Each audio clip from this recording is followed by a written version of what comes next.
안녕하세요, 여러분. 오늘은 지난번 레주메 1탄에 이어서 2탄 레주메 영어 레주메 작성법에 대해서 구체적으로 알아보도록 하겠습니다. 세 가지 파트로 나눠져 있고요. 저는 첫 번째 파트, 학력 파트에 대해서 먼저 말씀을 드리도록 하겠습니다. 여기서 잠깐, 레주메 상단에는 어떤 정보가 들어가야 될까요? 정답은 바로 본인의 간단한 인적사항이에요.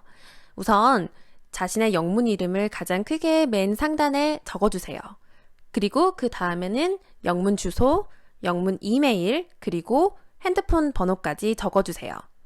이렇게 연락처를 적는 이유는 레주메를 보고 이제 이 사람 너무 뽑고 싶다, 합격시키고 싶다 했는데 연락할 방법이 없으면 안 되겠죠. 그래서 내 연락처를, 내 이메일 주소와 내 핸드폰 번호를 적어서 연락을 할 수 있게끔 정보를 제공하는 것이에요. 그럼 이제 본격적으로 학력 파트, education에 대해서 알아보도록 하겠습니다. 첫 번째, 일단 대학교 이름을 적어야겠죠? 땡땡 university라고 적게 되겠죠. 보통은 그렇게 적게 되는데 가끔씩 조금 특이한 스펠링일 수도 있고 명칭을 컬리지라고 할 수도 있어요. 이제 그런 경우에는 이제 본인의 학교 홈페이지를 통해서 구체적으로 내 학교 이름이 뭔지 확인을 해보시는 게 중요하겠습니다. 그 다음에는 본인의 학위에 대해서 적어주시면 돼요. 이 영상을 보시는 분들은 대부분 학사 졸업이실 것 같아요. 그러면 이제 Bachelor of Arts 아니면 Bachelor of Science 등등 Bachelor, 학사인 경우를 명시를 해주시면 되겠고요. 졸업 예정자이신 경우에는 앞에 Candidate of 이거를 붙여주시면 됩니다. 학사가 아니라 석사인 경우에는 뭐 Master of something something 이렇게 해주시면 되겠고요. 박사이신 분들은 PhD라고 써주시면 되겠습니다. 그리고 학위를 적은 다음에는 본인의 졸업 연도 그리고 월, 연도 이렇게 적어주시면 됩니다. 만약에 본인이 아직은 졸업하지 않았고 졸업 예정자이다 라고 하면 졸업 예정 월, 년을 적어주시면 됩니다. 그리고 본인의 재학 기간도 적어주세요. 이제 그 다음 줄에는 본인의 major, 본인의 전공에 대해서 적을 수가 있겠습니다. Major in International Relations 이렇게 적어주셔도 되겠고요. 아니면 만약에 복수 전공이다 라고 하면 Double Major 이라는 용어를 사용을 하시면 됩니다. 그리고 그 다음에는 보통 본인의 학점을 작성을 하시게 되는데요. 이거는 조금 본인이 어떤 식으로 어필을 하느냐에 따라서 좀 다를 것 같아요. 그래서 내가 전공 점수가, 전공 학점이 조금 더 높다라고 하면 Major GPA라고 해서 전공 과목들만의 GPA를 따로 분리를 할 수 있겠어요. 아니다. 나는 내 전반적인 학점 두루두루 다 너무 좋다. 라고 하면 그냥 뭐 GPA 4.0 4.5, 4.5 만점 중에 4.0이다 이런 식으로 작성을 해주시면 됩니다. 이제 그 다음에는 아무래도 레즈메라는 게 나에 대해서 알리는 것이 중요한 거잖아요. 근데 내가 정말 학업 성적이 우수하고 여러 상을 탔다라고 하면 당연히 이거를 자랑을 해야 합니다. 블랙 포인트를 해주시고 밑에다 적어주시면 됩니다. 그리고 교환학생 같은 경우도 이 학력사항에 추가로 기재를 하실 수가 있어요. 만약에 내가 예전에 교환학생을 갔었는데 지금 지원하는 직무와 연관성이 좀 높다. 예를 들어 뭐 비슷한 과를 갔다. 아니면 이 학교가 이런 일을 하는 데 있어서 굉장히 유명한 학교다. 이런 식이면 조금 또 플러스 요소가 되겠죠? 그러면 교환학생 다녀온 것도 적을 수가 있겠습니다. 그리고 고등학교 같은 경우도 필요하면 기재를 하는 경우가 있어요. 내가 이거를 적는 게 조금 더 좋겠다라고 본인이 판단을 하시면 그거를 적으면 됩니다. 예를 들어서 나는 영어를 너무 잘해. 그래서 이거를 어떻게 해서든지 더 많이 어필을 하고 싶어. 근데 내가 외고를 나왔어. 그리고 영문과를 전공했고 외고에서도 영어과를 나왔어. 나는 영어에 대해서 강조를 하고 싶어 라고 하시는 분들은 밑에다가 본인의 고등학교 학력도 적어주실 수 있겠죠. 레주메라는 게 딱 일정한 형식 딱 하나만 있어서 그거를 반드시 지켜야 된다 라는 게 아니라 내가 어필하고자 싶은 요소들을 잘 추려내서 잘 보이게끔 배치를 하는 게 중요합니다. 물론 필요한 요소들은 이미 다 필수 요소들은 갖춰져 있어야겠죠. 근데 필수 요소가 아니라 선택해서 넣을 수 있는 거, 예를 들어 상 같은 것들, 아니면 GPA를 좀 더 강조하고 싶다, 이런 것들은 내가 조금씩 이 기본 틀에서 변형을 하실 수가 있습니다. 그럼 이제 두 번째 파트인 경력 파트에 대해서 안내드리도록 하겠습니다.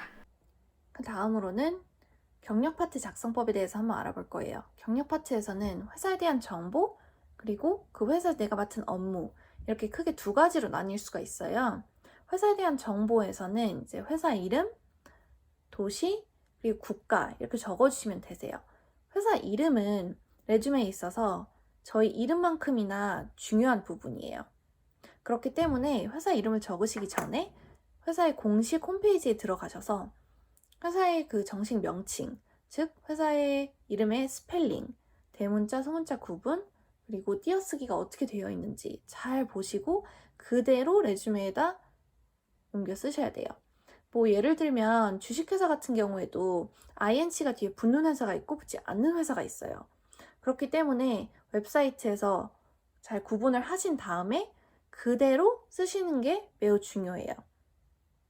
그리고 두 번째, 도시와 나라를 쓰시는데 도시, 나라 이 순으로 써주시면 돼요. 예를 들면 뭐 서울에서 근무를 하셨다라고 하시면 서울, 쉼표, South Korea 이렇게 적어주시면 되세요.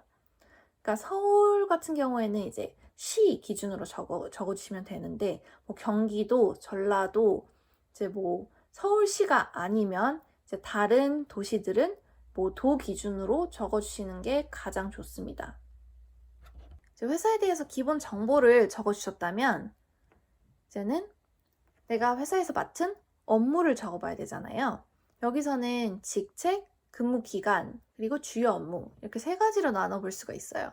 첫 번째, 직책 같은 경우에는 뭐 인턴을 하시면은 되게 intern 아니면 뭐 summer intern 이렇게 쓰시지만 인턴 모집 요강을 한번 보시면 가끔씩 인턴 말고 다른 용어로 쓰여져 있는 이제 회사들이 있어요. 예를 들면 summer analyst 아니면 research assistant 이런 식으로 인턴을 칭하는 그런 고유 뭐 단어 아니면 뭐 직책 이런 직함이 있는 회사들이 있기 때문에 이것을 잘 보시고 그 회사에서 불리는 이름으로 적어 주셔야 됩니다. 그리고 두 번째는 근무 기간이에요. 이제 시작한 기간을 먼저 적으시고 끝난 기간을 적으시는데 월, 연도 아니면 연도, 월 순으로 적어 주셔야 돼요. 예를 들면 뭐 2020년 5월에서 6월까지 일을 했다라고 하면은 뭐 2020.05부터 2020.06 혹은 May 2020부터 June 2020 식으로 적어주면 됩니다. 근데 이제 마지막으로 맡았던 주요 업무를 정리를 해야 돼요. 각 경력, 뭐 각 인턴마다 2개에서 4개의 블랙 포인트 형식으로 서술을 하시는 게 좋아요.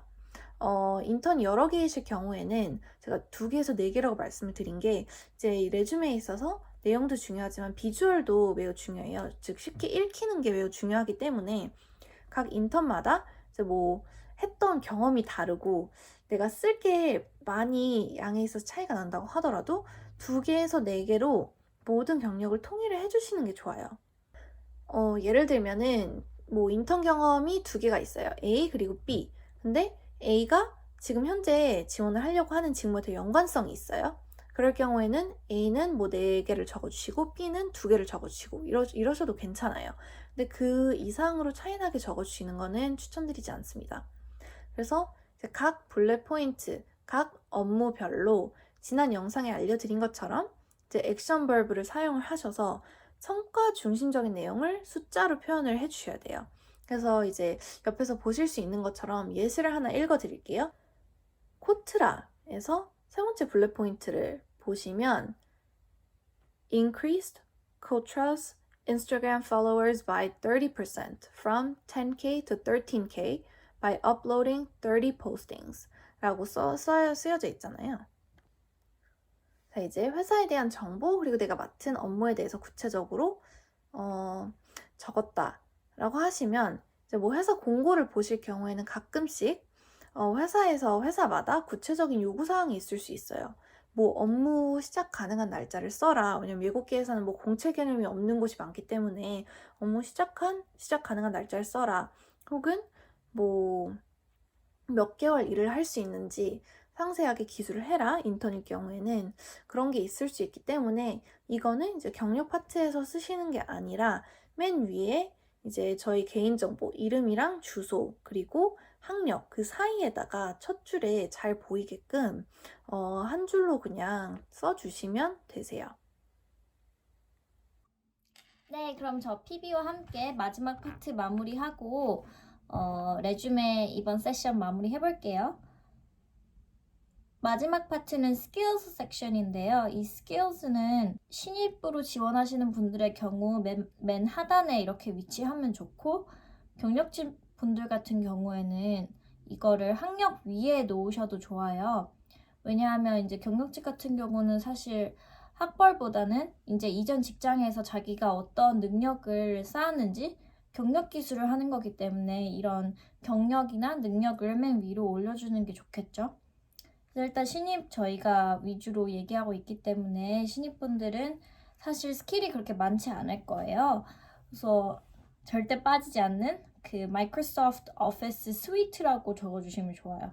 마이크로소프트 스위트 안에 이제 우리가 흔히 아는 엑셀이랑 PPT 이런 것들이 들어있는 거거든요.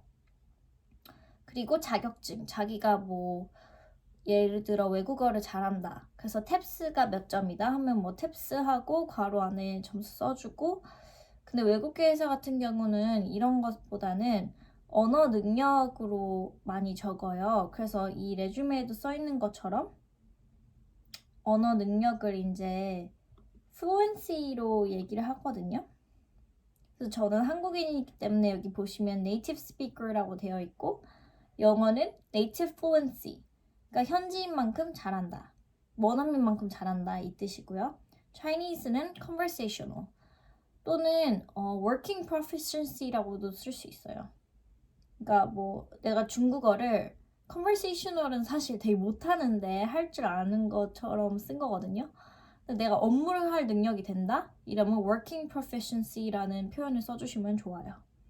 제 레주메로 다시 한번 돌아가 보면 제가 지원한 공고가 이제 그 마케팅 회사의 브랜드 마케팅 사원으로 지원한 거였거든요. 사실 제가 여기서 디지털 마케팅 해서 소셜 미디어, SEO, 구글 애널리틱스라는 능력이 있다고 제가 여기 적어놨어요. 사실 저는 학부 때 이런 디지털 마케팅 관련 일을 한 적이 없거든요. 그렇다면 저는 이거 어떻게 썼을까요? 거짓말로 썼을까요? 그건 아니죠. 인터넷에 보면 유튜브나 아니면 유데미 이런 강의 사이트 가면 무료로 또는 아주 저렴한 가격에, 예를 들어서 뭐 5만 원? 한국 돈으로 5만 원? 몇십 불 정도 되는 가격으로 이런 소셜 디지털 마케팅 수업을 들을 수가 있어요. 그게 한 20시간 정도? 30시간 정도 되는 건데 저는 이 공고에 지원하고 싶어서 그 수업을 엄청 빨리 들어버렸어요. 그리고 이제 이 스킬즈에 썼었죠. 일단 신입이기 때문에, 그리고 스킬이 뭐 학부 때 뭐 적합한 걸 들은 게 없어가지고 학부 수업 때 저는 이렇게 외부 강의 들은 걸 가지고 제 스킬이라고 썼는데, 여러분들도 지원하고 싶은 공고가 있는데 내가 맞는 스킬이 없는 것 같다 하면 그런 인강 같은 거를 들으시고 기본적인 지식을 쌓은 후에 이제 스킬이라고 적어주셔도 저는 무방할 것 같거든요. 그러고 나서 이제 합격하게 된다면 더 그 분야에 대해서 열심히 준비하시면 되니까. 대외 수상 경력이 있으시다면 써주시면 굉장히 좋겠죠. 저는 수상 경력이 없었어서 쓰지 못했어요. 취미도 뭐 진짜 내가 이 업무와 관련돼서 너무나 좋은 취미가 있다 하면 써주시면 좋은데, 인사 담당자마다 다르게 느끼실 수 있는데 얘가 뭔가 진지하지 않은 듯한 인상을 줄 수도 있어서 저는 굳이 안 써도 될 것 같아요. 그래서 다른 분들도 강조하셨지만 이 레주메라는 거는 자기가 자기를 잘 포장해서 보여주는, 자기를 잘 프레젠테이션 해주는 그런 종이거든요. 이 종이로 날 다 나타낼 수 없겠지만 최대한 나를 나타내야 된단 말이죠. 그리고 내가 최대한 이 회사와 핏이 잘 맞는다. 제가 지난 영상에도 강조했듯이 핏이 잘 맞는다는 것을 강조해줘야 되기 때문에 나를 드러내지만 나를 잘 큐레이팅해서 그 사람들한테 잘 맞춰 보이도록 그렇게 작성해 주시면 좋겠고, 정말 마지막으로 강조, 또 강조, 또 강조해도 지나치지 않은 오타 확인을 해주셔야 돼요. 예를 들어서 제 레주메를 이렇게 보면, 이 보시면 코네티컷이라고 여기 이렇게 오타가 나 있죠. 이런 것처럼 매번 오타를 봐도 이게 잘 눈에 안 들어올 수가 있어요. 그럴 때는 뭐 인터넷에 오타 확인하는 그런 사이트들도 있거든요. 예를 들어서 Grammarly 같은 데는 제가 추천해드리는데, Grammarly에서는 무료로 일부 문법 같은 것도 확인을 해주거든요. 그래서 그걸 꼭 활용해 주시기를 바라고요. 네, 저희 모쪼록 저희 영상이 여러분들한테 유익하셨으면 좋겠어요. 요즘 공채도 많이 줄어들고 있는 시점에 외국계 회사들도 너무 두려워하지 마시고 꼭 도전해보셨으면 좋겠고, 저희가 그 1편에서 말씀드렸던 것처럼 저희 무료 첨삭 이벤트가 있어요.